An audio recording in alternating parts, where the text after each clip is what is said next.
HMHS Britannic, and we are recording since going live. Streamlabs keeps on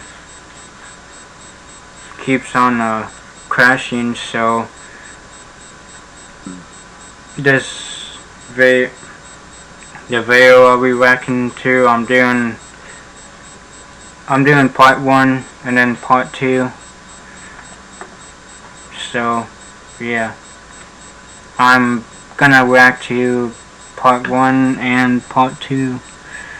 I'm actually reacting to the video I was trying to do when Streamlabs malfunctioned or crashed. So let's get to it.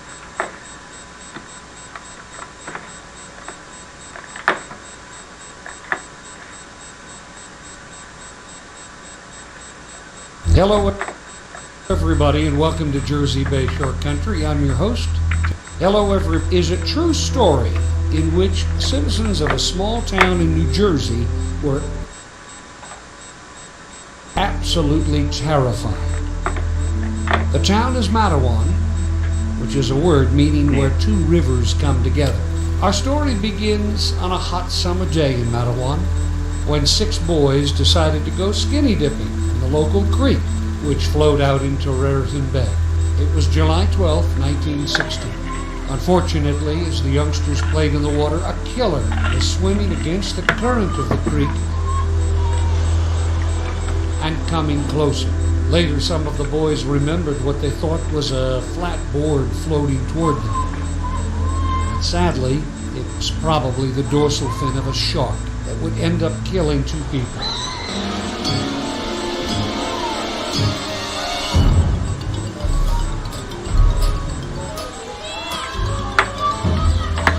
That's awful. And also in the live stream I was saying it's probably a bull shark, because bull sharks can survive in any water. If it's salt water or just regular old water, they can survive. The 2 victims of the shark attack were one of the small boys named Lester, who was 12, and a 23-year-old man who tried to save him, Stanley Fisher. And it happened 100 years ago in the New Jersey Bay Shore.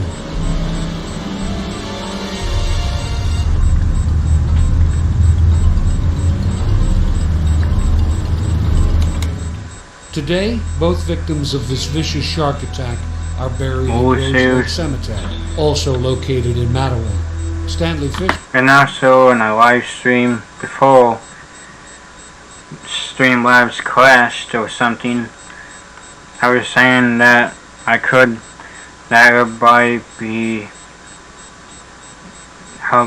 probably go up to New Jersey and visit Rosewood Cemetery, in a location where the two people got attacked by a shark.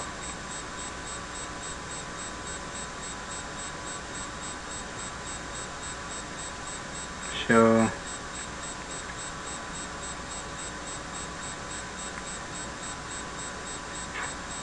let's get back to this video. Fisher, who tried to rescue the boy, is buried in one of the cemetery's highest places and seems to overlook the young boy's grave, which resides lower down on the side of the hill. The location of the shark attack is over there beyond those trees and near the railroad trestle. The pilings from the old trestle, as well as the docks where the children swam, can still be seen. The only difference today is that Matawan Creek is not what it once was, deeper and navigable, even by a shark. Hello, my name is John Schneider. When I was a kid, I used to visit my Grandma Vi in the Jersey Bay Shore area, and I'd take 8mm movies of my family and their friends. In fact, I was the family filmmaker. Today I live here, but traded my film camera for video, and recently shot this tug. That's a nice tugboat. I like boats, they're nice. Tugboat in the Shrewsbury River. Welcome to Jersey Bay Shore Country. This is where you'll find Raritan Bay, the Atlantic Ocean, as well as Sandy Hook Bay. Where is the Jersey Bay Shore? Let's get oriented by starting with the big picture. It's somewhere in here, part of the universe, and definitely part of our world. But it's like no place I've ever experienced. And as soon as we land, I'll show you around. This is part of Matawan Creek, which is just behind the historic downtown section of Matawan, New Jersey, which has a number of historic buildings and locations. There are a number of beautiful homes along Main Street. And citizens of Matawan are proud of their heritage and history. I'm seeing if it's still recording. It's easy to walk along the sidewalks of Matawan Those are some nice houses. and imagine what life must have been like here. Founded in 1686 by a group of Scottish Presbyterians, Matawan was originally part of the shipping settlement of Middletown Point on Raritan Bay. In the 1800s, the area was home to 2 piano factories, 2 tile factories, a basket factory, and a lime kiln that processed oyster shells from nearby Keyport. Today, Matawan is still a thriving town with historic churches, a variety of shops, and a number of excellent restaurants. Megan Flags. Like a number of villages in this Nice, area, Megan Flags. Matawan had been part of early Middletown. In fact, many considered Matawan to be Middletown's business district until it became its own borough in 1895.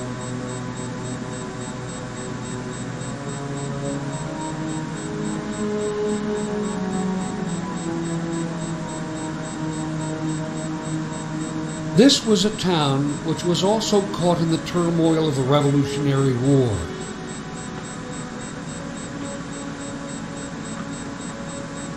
When neighbors turned against neighbors as patriots separated themselves from the Loyalists.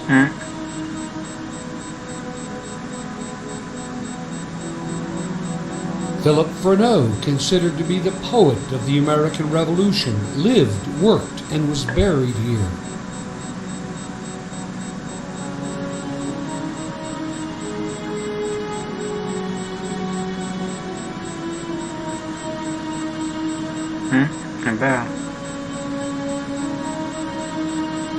Lake Matawan is one of the reservoirs in town, which was once highly polluted by local industry, but now is a place where folks may fish.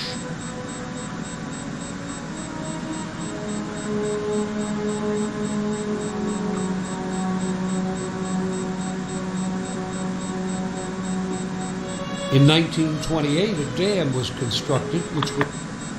That white car just south in the middle of the road, he technically ran the stop sign. capture and store the flow of Matawan Creek. Today, Lake Lefferts has become a recreational area with a public fishing dock, boat launch, and canoe rentals. The lake is home to lots of varieties of fish like sunnies, bluegills, crappies, bass, catfish, and pickerel. Buttonwood Manor sat on a small bluff at one end of the lake and provided spectacular views to its patrons. Today, the manor is still a restaurant, just under a different name, and the view is still really nice. Unfortunately, at the other end of Lake Lefferts is Matawan Creek, which was navigable to commercial shipping, but now has become a muddy and shallow brook, which meanders through a salt marsh to its mouth in Keyport Harbor.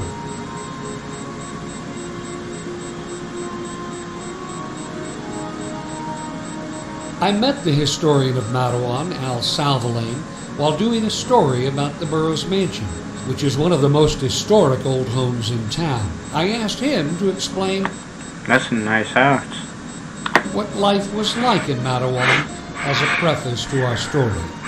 There were two creeks in Matawan, Matawan Creek and Gravely Creek. And Matawan, before it became Matawan, was called Middletown Point because Matawan Creek, located behind Main Street, was very deep. It was over 15, 16 feet deep at high tide, and it became a shipping area. Actually, ocean-going sloops came into Matawan Creek, and so this area developed as a shipping point. And almost, if you can imagine this, looking at Matawan Creek today, almost 200-foot steamboats came into Matawan Creek, all the way down here to Middletown Point. And we're loading cargo and different things like that. And ships would actually... This is a nice ship. And it even has a funnel.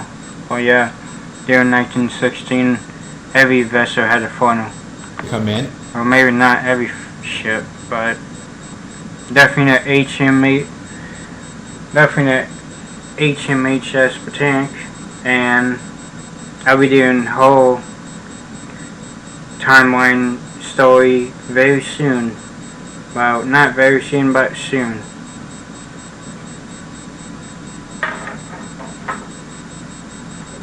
And before we go on this video, I was planning on doing Lusitania story timeline, but that has come to a halt because I'm working on 2 timelines. I'm not able to work on 3 timelines at the same time, and the second timeline has come to a halt too, and the Lusitania timeline has came to a halt. And yes, accident broke it. I was going to take off and clean the bottom of it, and it broke.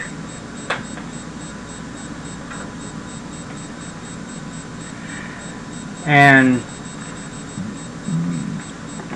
Carpathos story timeline has come to a halt too. So the only timeline I'm working on is HMHS Britannic timeline, but I might continue the other timelines. And let's get back to this video. That's just an update that Britannic's timeline series is coming. I said it in the past, but yes, I have to work on and research history of what happened to the ship and everything else before it sank. So that's just an update, and let's get back to this video. Unload goods from New York, from Philadelphia, from Charleston, and they would take agricultural produce back with them. In fact, oh, and before we continue,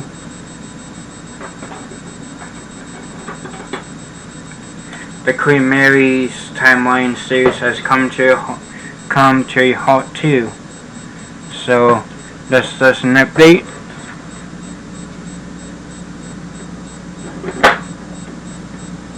And let's get back to the video. Creek, back in the 18th and 19th century.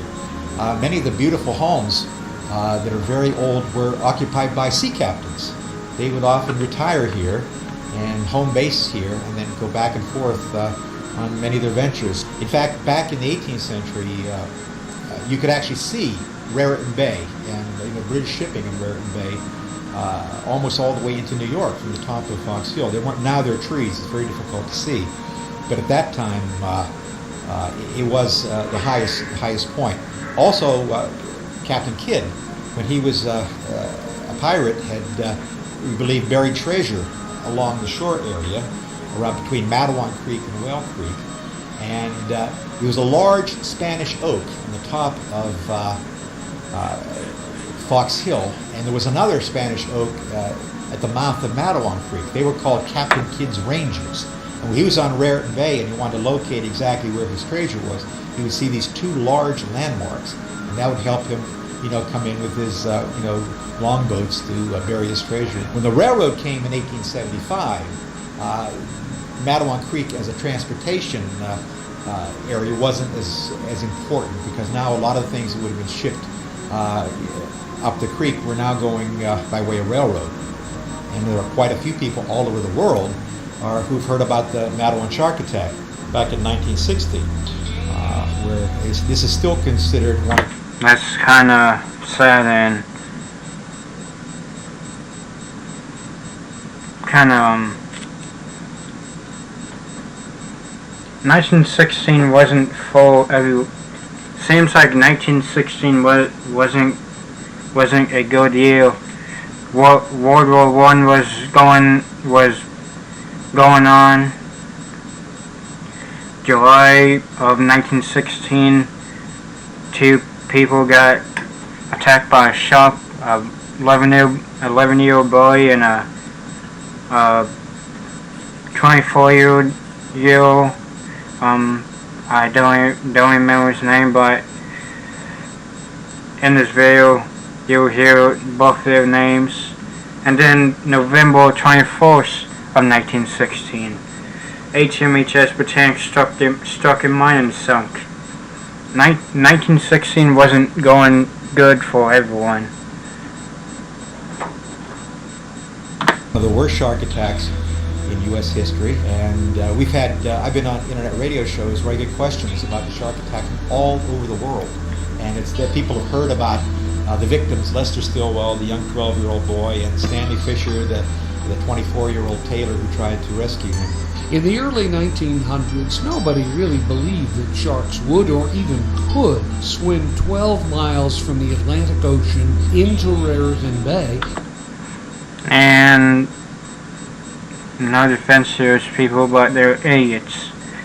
Have they ever heard of a bull shark before? Most scientists says that bull sharks can survive in any water, salt water, creeks, rivers, any water that you put them in. Let alone navigate into a small creek. But in 1916, a shark would attack 2 people in Beach Haven and Spring Lake before its last deadly attack on 2 people in Matawan Creek and another attack on a young boy in Keyport Harbor. The first attack happened 11 days before the attack in Matawan Creek. The first victim, 25-year-old Charles Van Zandt, a doctor's son from Philadelphia, decided to take an early swim in the Beach Haven area of Long Beach Island. A lifeguard even watched him as he swam some 50 feet from shore when suddenly a shark attacked him by biting his left thigh and leaving a gaping wound. Unfortunately, Charles Van Zandt died of blood loss. 5 days later, a 27-year-old man named Charles Bruder was also attacked and killed by a shark in Spring Lake. If these 2 attacks were by one shark, then it was now swimming north along the coast of New Jersey, and it would eventually swim around the tip of Sandy Hook and into Raritan Bay before heading west toward Matawan Creek, which empties into Raritan Bay in a town called Keyport. By early in the afternoon on July 12th, Captain Thomas Cottrell, who lived in Keyport, said he saw a shark swimming below a trolley bridge in Keyport.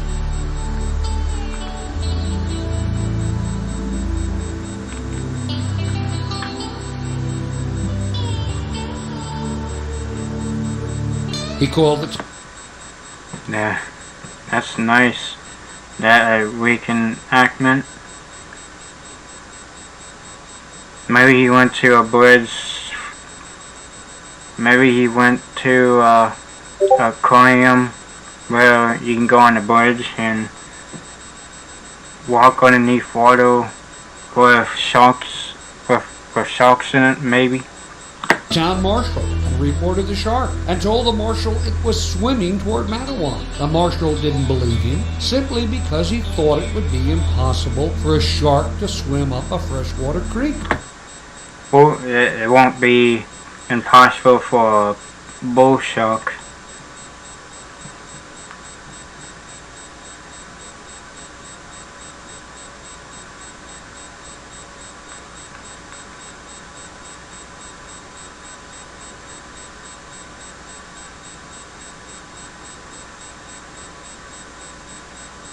Nevertheless, Cottrell jumped into his small motorboat to find the shark and warn others about its presence. Today, it would probably be impossible for a shark to traverse the creek because the creek was dammed to create Lake Lefferts. As a result, the creek today is a very shallow and muddy creek as you move closer to where the shark attack occurred. But in 1960, this tidal creek was some 15 feet deep, so steamboats could navigate with guests who were going to stay at hotels in Matawan. And because it was a tidal creek, some salt water from Raritan Bay could have come upstream. So while Cottrell moved along slowly in the creek to warn people that the shark was coming, so too did the shark move closer and closer to the boys splashing and playing in the water. Albert O'Hara, Johnson Cartan, Frank Close, Anthony Budlin, Charles Van Brunt, and Lester Stilwell, who was just a little further out in the middle of the creek than the others. But Cottrell and his boat would be too late to warn the boys because 12-year-old Lester Stilwell had already been pulled underwater by a 300-pound man-eating shark. The other 5 boys quickly got out of the water and began running to get help on Main Street. They were all completely nude as they screamed and shouted that Lester had been attacked by a shark, but many just didn't believe them because they didn't believe a shark could ever be in a creek, not in a million years. Well, 24-year-old Stanley Fisher, who had a tailor shop, saw these kids, and he knew Lester Stilwell, and he knew that Lester suffered from epilepsy. So maybe he was simply having a seizure in the water, and it just looked like something was attacking him. So I think you have one. How can it look like someone's attacking you if you're having one? That's just getting attacked by a shark and having a seizure. That's 2 different things. Stanley quickly ran toward the creek as 2 other men, Arthur Smith and George Burlew, ran with him to help Lester. Unfortunately, when the 3 men arrived at the creek, they realized it wasn't a seizure at all. The second they saw that the water had turned red from blood, they got into a boat to try and find Lester's body. They used an oar and some poles to poke the surface of the water and then the bottom of the creek. Nothing was found. But then Stanley Fisher dove into the bloody water to search for the boy's body. He swam below the surface several times until he finally saw Lester's body, which he grabbed with both arms and swam. That's sad. Into the surface. But it was too late. Just as he came up, the shark attacked his upper thigh, while the other men watched in horror. By this time, a number of people were watching from the sides of the creek. Some say they saw Stanley struggle and even fight back against the shark before trying to swim away from the shark. But he had already lost too much blood from an 18-inch wide gash where an artery had been severed, even though a tourniquet was tied around his leg. Even though something's tied around a leg when the arteries busted open, because scientists have already proven that even though it's tied up very tight, you still won't control the bleeding. Before being rushed by train to a hospital in Long Branch, he had died. Less than an hour after the attacks in Matawan Creek, 3 other boys, 12-year-old Joseph Dunn, 14-year-old Michael Dunn, and Jeremiah Hurahan, who was 16, were swimming by the New Jersey Brickyard Pier where the shark was swimming back to Keyport Bay after attacking 2 people, Lester and Stanley. Captain Cottrell, who originally saw the shark from a bridge, had returned to Keyport to warn the residents that the shark was real and had attacked 2 people. Someone yelled out to the boys, and they began swimming back to the safety of the pier. Unfortunately, the shark had already arrived in Keyport. Sorry, someone's texting me. And sunk its teeth into the leg of one of the boys and tried to pull him under the water. Another man named Jacob Lefferts, who happened to be in a nearby boat, jumped into the water to help the boys rescue Joseph from the grip of the shark's mouth on his leg. Incidentally, Lake Lefferts today is named after this hero. Meanwhile, Cottrell helped pull the boy into his boat and attempted to bring him back to Wyckoff Dock in Matawan because he thought a doctor would be there to attend to the other attacks. But there was no doctor, so Joseph was rushed by car to St. Peter's Hospital in New Brunswick. He had survived the attack and in fact was the only survivor of the 1916 shark attacks. Days after the attacks, newspapers reported that a small great white shark had been caught in Raritan Bay by New York taxidermist Michael Schleicher and his friend John Murphy. The shark's stomach allegedly contained human flesh and bones, but there was no way to interpret or identify the remains. A museum expert who studied the bones believed they might have come from a body that had been dead for some time, so it may not have been the remains of the victims in question. Some folks proposed that the catcher of the shark planted the bones to claim the reward. The shark that they caught was eventually put on display in a shop in New York. Today, nobody knows for sure what kind of shark attacked and killed humans. Some folks believe the shark may have been a bull shark.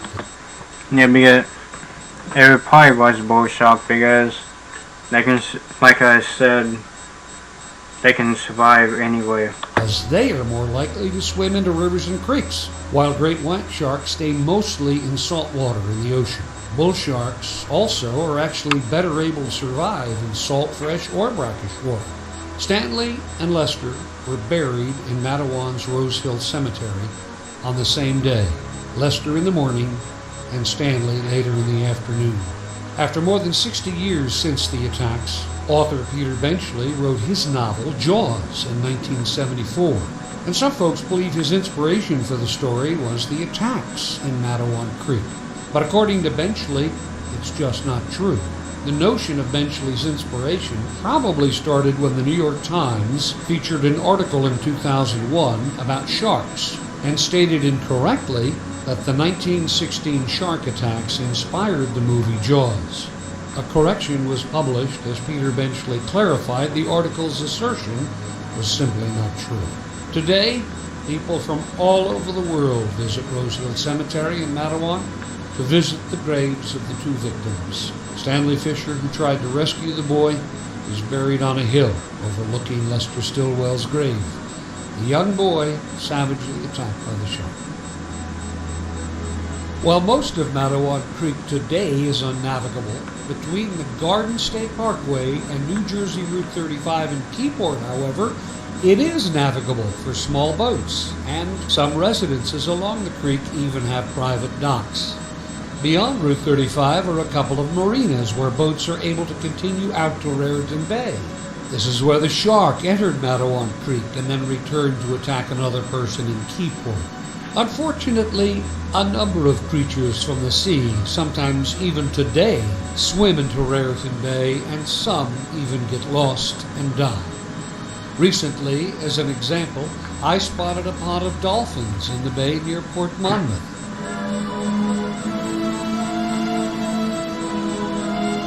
Look, there are the dolphins. Do you see them?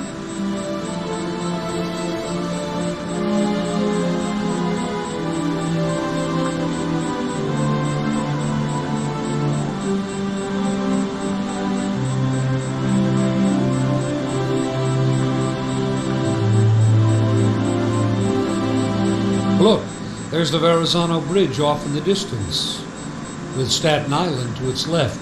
Hopefully these dolphins found their way out of the bay and got back to the Atlantic Ocean. But not all marine mammals are that lucky. Thanks to the folks of the Marine Mammal Stranding Center in Brigantine, New Jersey, dolphins like these, as well as injured mammals from the sea, get the treatment they require before being released back into their environments. Ready? We are the only facility in the state of New Jersey that does this.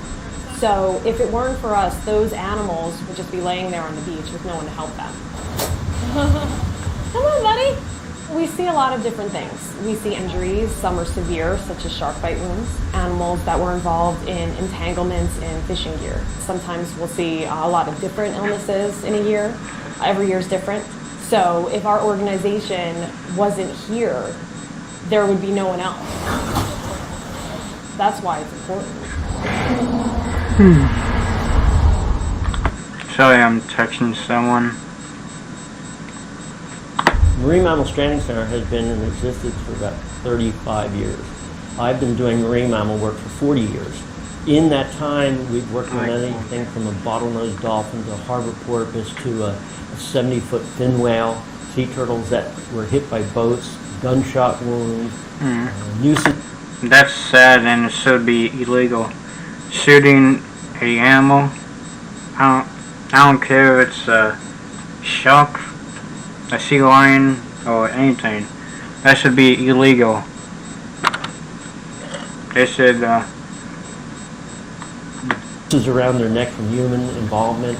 All of these have been a challenge to us and a little bit of an accomplishment when you can get that animal freed from a fishing line, or it can patch up the shell, where the shark bite heals enough that the animal can go back out for a second chance. The Stranding Center actually covers the entire 1,800 miles of coastline in New Jersey. We've had as many as 15 strandings in one day alone, from Cape May all the way up to Raritan Bay. We respond to hundreds of animals every year.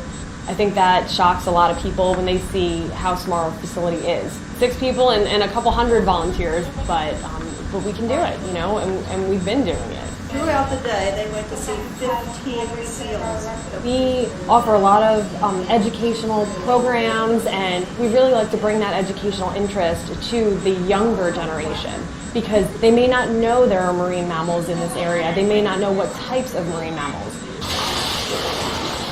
It's so unfortunate that we take for granted the biodiversity we have here in the state.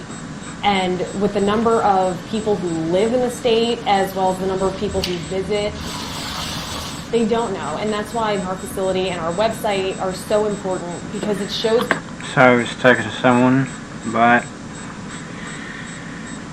that's sad that, like, in the video said that people shoot the animals when they don't even own the ocean, where they don't even own the ocean or the bay. That's government property. People what we have here, and it kind of opens their eyes. Hold on, everyone.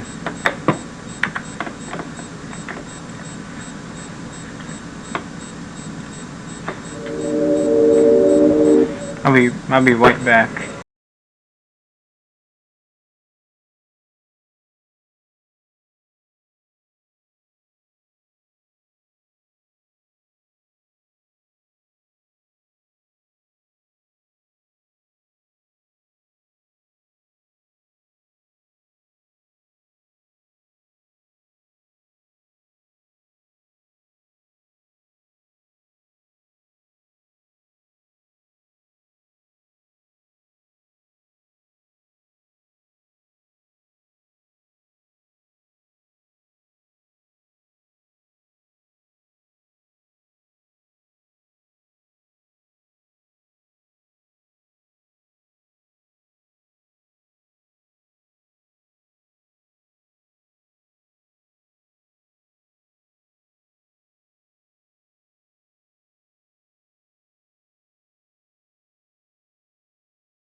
Alright, I'm back. And let's get back to the video. A lot of people look at the Stranding Center as a government entity, that the taxpayer money is going into what we do. That's the furthest thing from the truth. This is not funded by the state government or the federal government. What we do here is paid for by the individuals that come here to buy the shirt or send us a donation or buy a seal adoption for $25. We've been to 128 towns and cities throughout New Jersey over the years. It's sort of expected that we come up and do the work and they say thanks. And it would be nice if once a year each municipality would send us $500 or $1,000. That would really help our budget. Unfortunately, right, we weren't there now. No one would be picking up the animals. The state would not take that over. The federal government wouldn't. It's only us. So if we don't respond... That's true. The United States government doesn't care about animals. The only thing they care about is money. To your beach, to that stranding, it's going to lay there. Lay there or die there. There's nothing like it. They're, rescuing an animal off the beach that's sick or injured and watching it grow stronger over the next few months and being there for its release back into the ocean. It's an amazing feeling.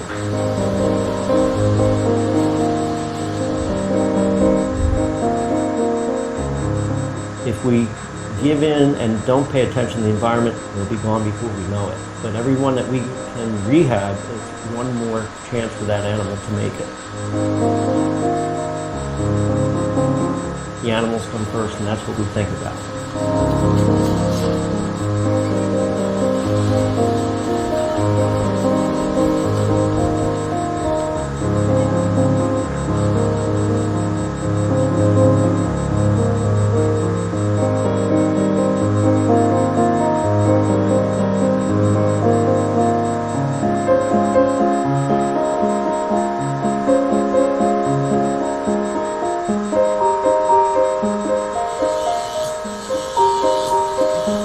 The Marine Mammal Stranding Center welcomes volunteers, and so please do contact them if you're interested in helping.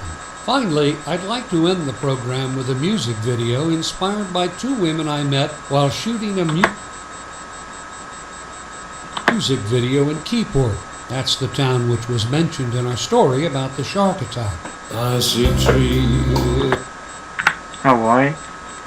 This video will be coming out and premiere instead of live. If you enjoyed this video, hit the like button. If you're new to the channel, hit that subscribe button, notification bell. And part 1 is coming out. This is part 2. See you.